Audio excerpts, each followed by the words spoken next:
In this video, I'm going to show you how to black out text in Adobe Acrobat.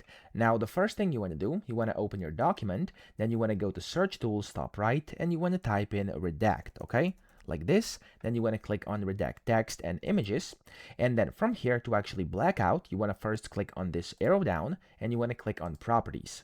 Now here under redacted area fill color, you want to change the color to black, so we're blacking out. And then down here you have the option to actually select the outline color and the fill opacity. And if you want to use any overlay text, you could do that as well. I'm just going to leave this off. Now here you have general as well, where you can basically select the authors and stuff like that, but that's not really that important. So just simply select it like that, click on OK.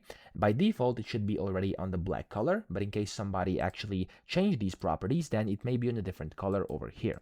Whenever you do that, you want to select your text, so have this selected up top, this tool, and then you want to select your text, like for example this, and you simply want to highlight it, so just basically click and drag, and whenever you release your mouse button, it's going to redact and black out just like this.